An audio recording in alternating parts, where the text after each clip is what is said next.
currently at the drive-in. I was having to meet up with some Honda Element members, but I also brought the TA22 with me. God, this is such a bright light. I don't want to disturb people here at the drive-in with it. This thing can do anything. Good morning, my name is Mike. This is the Outside Guide, and today we're going to look at the Nextorch TA22. This is a pen light or utility light that is full of a bunch of little features, and it is just a really a nice light, actually. I've been using it pretty much all the time for the last month. It's gone with me everywhere. So let's take it apart. I'll show you what it comes with, and we will take it outside to see what it can do. Now, first thing first, when you look at the box, nice packaging as always. Nextorch does know how to make a good presentation. You'll see there's a lanyard in there. There's a USB-C charging cable. Nextorch does have that green on almost all of its cables. It does come with a manual in several different languages. Learn more on nextorch.com.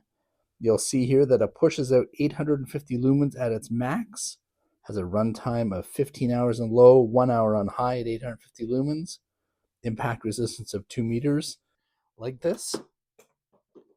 Gets in all the details in the manual. It's in multiple languages. I'll let you figure that out on your own. Now, when we do open this up here, it unscrews in the top, and then it comes with this 650 milliamp that has a USB-C charging port right there. So you don't charge this actually inside the light, you charge it separately.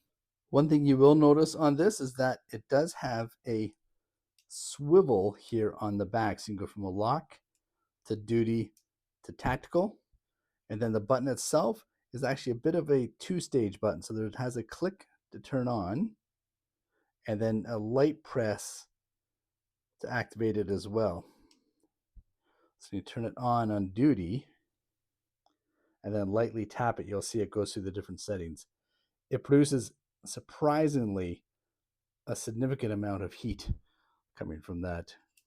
And then the lock button tells you how much juice it has. Something worth noting on the Nextorch TA22 is that when the battery gets low, you'll see that the end cap light will turn red. So that is definitely time to charge it. Let's take this outside. Okay, Nextorch TA22 backyard test. I believe I have it on tactical right now, or I have it on off apparently. The blue light means it's charged. Okay, this is tactical. So if I gently press it, it's gonna light up, that's 850 lumens. And if I press it, it will go into strobe mode. Then if I flip it one back, now we are in like daily usage mode. So there's your eco. Whoops. And you kind of press and hold it to adjust it as well. It's difficult to master though, because if you press too hard, it turns the light off. Oh, there's people sitting over there. Sorry guys, I'm trying to blind you. Yeah, it does the trick. I believe that this max at 850 lumens. This is its lowest, I believe, at 15.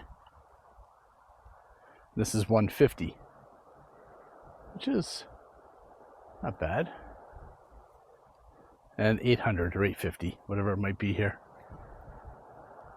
Now, if I switch this should be as tack mode. Yeah, the button's a little finicky. So press and hold. Oh, someone left the bag up here. Not a bag, what is that? It's a thing of laundry detergent and a rope. Maybe they use it for water. So high, and then if I press it, it goes into strobe. That is a turtle just hanging out, waiting for people to walk by. Now, I have been pretty impressed with the TA22's durability. You'll notice there's a little bit of a wear on here, but that's just been sitting in my pocket with the keys. So it will probably wear a little bit over the years, though that's not going to affect the functionality. I mean, it's still a great light, especially if you're just having the one emitter. It's going to be more of a tool than a toy, but that's what Nextorch makes. They make a quality product. The Nextorch TA22 does come with this glass breaking tool at the LED portion of it. Now maybe I'm imagining things about this battery, but it looks to be about the same size, has a pair of AAAs. Let's see if we can actually use AAA batteries, because if that's the case, that will be a definite bonus. Now, I did try this with a few other AAA batteries, and it's rather finicky in the way that it works. These are just cheap AAA batteries I put in there. You can see they do provide a charge. It might not be as bright, but if you find yourself in a position where this isn't charged and you need to get some AAA batteries, you might be able to make it work. It even has a strobe feature. It's a bonus. Before you go, I want to mention that Nextorch did send me this TA22 as a free review unit. If you enjoy these flashlight reviews, subscribing helps me bring more interesting lights to the channel. And if you want to pick up a TA22 for yourself, I'll leave an Amazon link in the description.